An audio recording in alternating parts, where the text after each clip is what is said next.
नमस्कार, मी जागृत ग्राहक राजा संघटना महाराष्ट्र राज्य खेड तालुका अध्यक्ष राज एकनाथ रेटवडे आज रेटवडी गावातील आयुष्यमान आरोग्य मंदिर म्हणजेच प्राथमिक आरोग्य केंद्र रेटवडी या ठिकाणी भेट देण्यासाठी आलो आहोत।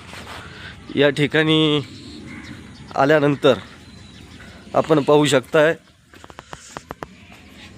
या ठिकाणचे डॉक्टर हे संपावर गेलेले असले तरी त्यांनी कुठल्याही प्रकारची नोटीस या दवाखान्यामध्ये लावलेली नाही। त्याचप्रमाणे या ठिकाणी सिस्टर हे पद रिक्त आहे, याची वारंवार पाठपुरावा करूनही कुठलीही या ठिकाणी शिपाई आणि MPW हजर आहेत, तरी सिस्टर आणि डॉक्टर या ठिकाणी अवेलेबल नाही। तरी ग्रामस्थांची हेळसांड या ठिकाणी